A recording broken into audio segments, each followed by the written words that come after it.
Assalamualaikum warahmatullahi wabarakatuh. Salam bahagia selalu buat sahabat channel Misteri Goib. Mari kita simak dan mulai ceritanya. Di sebuah desa yang terlupakan, jauh dari hiruk-pikuk kehidupan kota, terdapat sebuah perpustakaan tua yang dikenal hanya oleh beberapa orang. Perpustakaan ini penuh dengan buku-buku antik, kebanyakan usianya telah mencapai ratusan tahun. Salah satu buku yang paling jarang dibaca adalah sebuah buku besar dengan sampul kulit berwarna coklat gelap, terikat dengan tali kulit yang telah mengelupas. Buku itu, menurut cerita yang beredar, berisi ramalan-ramalan kuno yang dapat meramal masa depan dengan cara yang tak dapat dipahami. Salah satu pengunjung setiap perpustakaan tersebut adalah seorang pemuda bernama Dimas. Sejak kecil, ia sudah terbiasa menghabiskan waktu di sana, menyelami kisah-kisah legendaris yang terkubur dalam buku-buku kuno. Suatu hari, Dimas memutuskan untuk membuka buku yang selama ini hanya menjadi mitos. Buku itu terletak di sudut ruangan yang gelap, dikelilingi debu dan sarang laba-laba. Ketika Dimas membuka halaman pertama, ia merasa ada sesuatu yang aneh. Sebuah tulisan tua yang hampir pudar tertulis di sana. Ramalan yang dilupakan akan kembali ke dunia, membawa petaka bagi mereka yang mengingat. Perasaan aneh mulai merayapi Dimas. Namun, rasa penasaran mengalahkan keraguan yang ada. Ia mulai membaca lebih dalam, halaman demi halaman, menemukan ramalan-ramalan yang menggambarkan kejadian-kejadian yang tampaknya mustahil terjadi. Salah satu ramalan menarik perhatian Dimas. Di bawah cahaya bulan purnama, darah akan menetes di bumi yang terlupakan, menghidupkan kembali yang telah mati. Dimas merasa ngeri, namun ia tidak bisa berhenti membaca. Tiba-tiba, sebuah suara menggemuruh di dalam perpustakaan. Ia menoleh, namun tidak ada siapa-siapa. Angin dingin berhembus melalui celah-celah jendela yang rapuh. Buku itu terbuka lebar pada satu halaman yang memuat simbol aneh, seakan memanggilnya untuk melanjutkan. Ramalan itu seolah hidup di hadapannya. Ketika Dimas memfokuskan pandangannya pada simbol tersebut, tiba-tiba seberkas cahaya muncul dari halaman buku. Sebuah suara halus terdengar di telinganya. "Jangan baca lebih lanjut, atau kamu akan menyesal." Namun, Dimas merasa semakin terperangah dan tergoda untuk mengetahui lebih dalam. Ia tidak tahu bahwa setiap kata yang ia baca akan membawa dirinya semakin dekat pada takdir yang tidak bisa ia hindari. Dimas memejamkan matanya, mencoba untuk menepis rasa takut yang perlahan menyusup ke dalam dirinya. Suara halus yang terdengar seperti bisikan angin kembali bergaung di telinganya. Namun ia merasa tidak bisa mundur. Keinginan untuk mengetahui lebih dalam mendorongnya untuk membaca kalimat berikutnya. Dengan ragu, tangannya meraih halaman berikutnya, dan ia mulai membaca. Ketika matahari tenggelam di balik pegunungan hitam, dan suara bisikan arwah yang tak tampak terdengar di antara angin malam, maka petaka akan datang. Tidak ada yang bisa lari dari takdir yang telah ditentukan. Tiba-tiba, di luar jendela perpustakaan, suara gemuruh hujan mulai terdengar, disertai angin yang semakin kencang. Dimas merasa ada yang tidak beres. Ia menoleh ke sekitar, merasakan udara yang semakin dingin. Mungkin hanya kebetulan, pikirnya. Namun ketegangan di dalam hatinya semakin mencekam. Tanpa sengaja, mata Dimas tertuju pada sebuah lukisan tua yang tergantung di dinding. Lukisan itu menggambarkan seorang pria yang tengah memegang sebuah buku terbuka, dengan simbol yang sangat mirip dengan simbol yang ada di dalam buku ramalan. Pria dalam lukisan itu tampak seperti sedang membaca sesuatu yang sangat penting, namun ekspresinya menunjukkan ketakutan yang mendalam. Di bawah lukisan, tertulis sebuah tulisan yang samar. "Hati-hati, jangan biarkan ramalan ini terungkap." Dengan jantung yang berdetak kencang, Dimas mundur sedikit, berusaha menenangkan diri. Namun, ketika ia berbalik, ia terkejut melihat sebuah bayangan melintas di sudut matanya. Sebuah bentuk yang gelap dan kabur, bergerak dengan cepat seperti arus angin. Dimas merasa kakinya terikat oleh sesuatu yang tak tampak. Ia menggigil, merasa seolah-olah ada sesuatu yang mengawasi setiap gerak-geriknya. Tiba-tiba, lampu di perpustakaan itu berkedip-kedip sebelum akhirnya mati. Ruangan itu menjadi gelap gulita. Hanya suara hujan yang semakin deras yang terdengar, menggema di seluruh sudut perpustakaan. Dalam kegelapan, Dimas merasa sebuah tangan dingin menyentuh bahunya. Ia menjerit, namun tak ada suara yang keluar dari mulutnya. Segalanya menjadi sunyi. Di saat itulah, suara yang sama yang ia dengar sebelumnya, suara bisikan, kembali terdengar, lebih jelas dan lebih keras. Kali ini berbicara langsung ke dalam pikirannya. Kamu sudah membangunkan mereka. Mereka akan datang. Dimas memekik, berlari ke arah pintu perpustakaan. Namun, pintu itu terkunci. Keadaannya semakin buruk.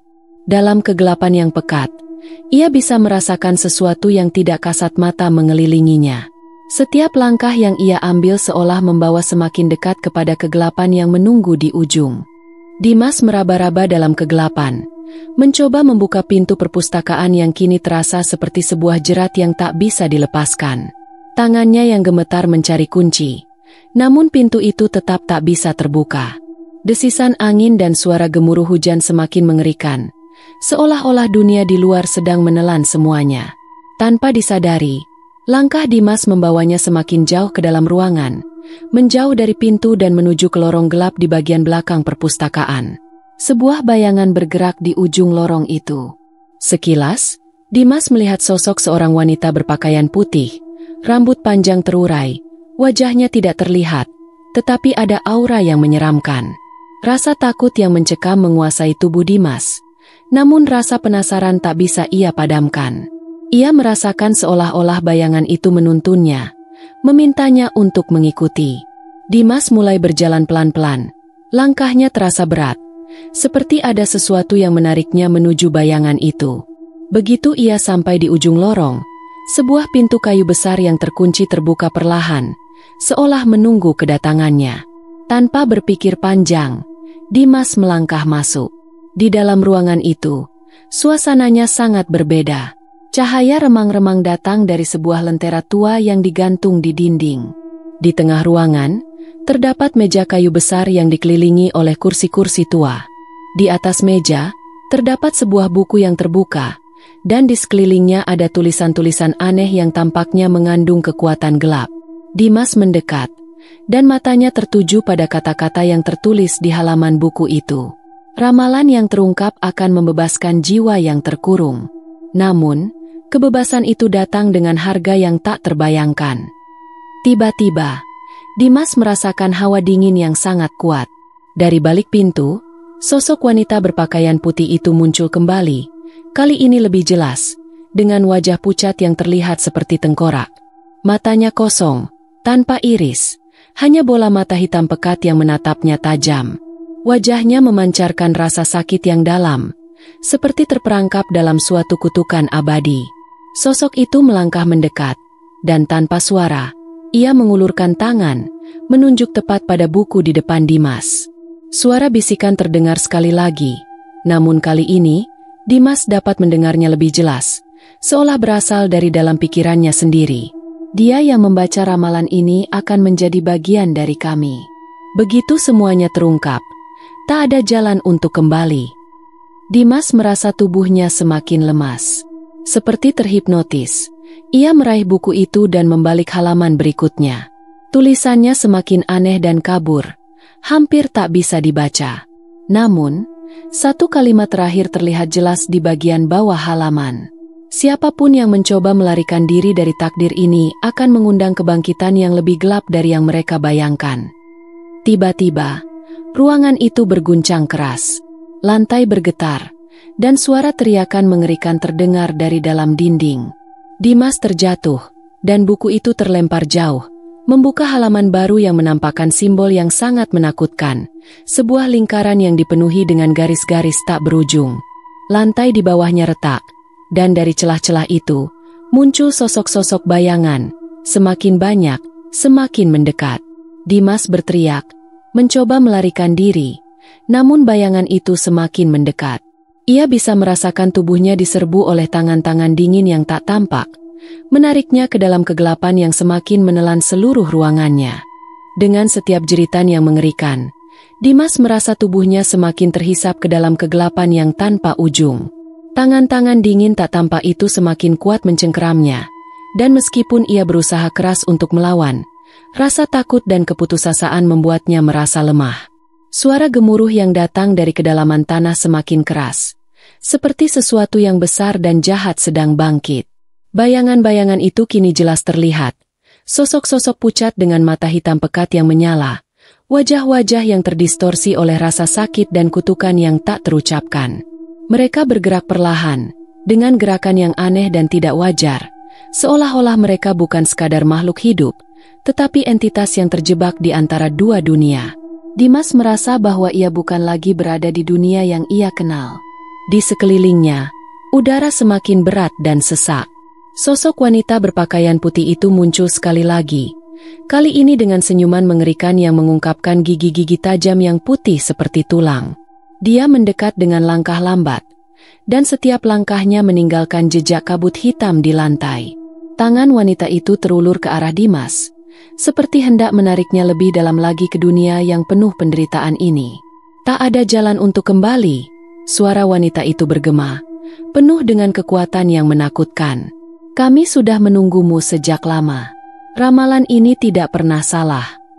Dimas menatapnya dengan mata terbuka lebar, tubuhnya gemetar. Ia mencoba melarikan diri, namun langkahnya terasa seperti bergerak di tempat.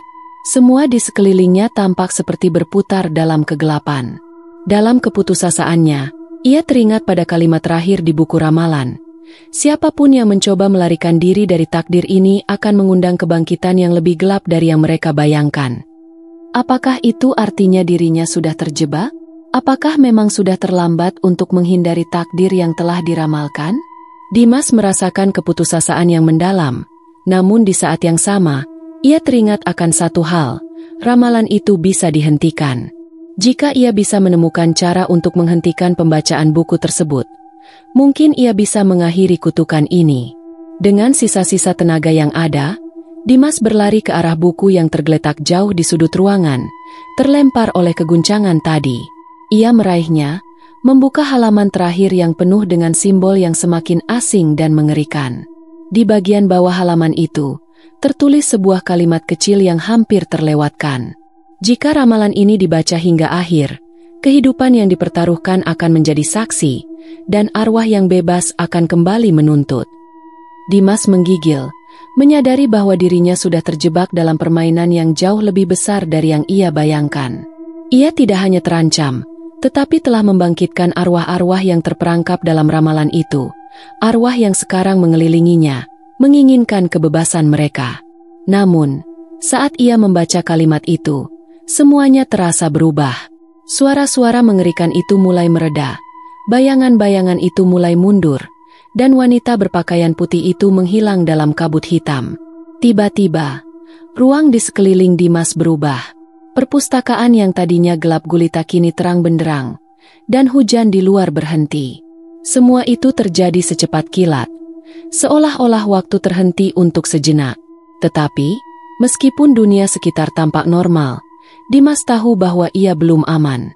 Ia merasakan keberadaan mereka, arwah-arwah yang terperangkap, masih mengawasinya. Ramalan itu mungkin terhenti untuk sekarang, namun ia tahu, tak ada jalan keluar dari takdir yang sudah ditulis. Dan selama ia masih hidup, bayangan-bayangan itu akan selalu mengintainya, menunggu untuk kembali dan menuntut balasannya.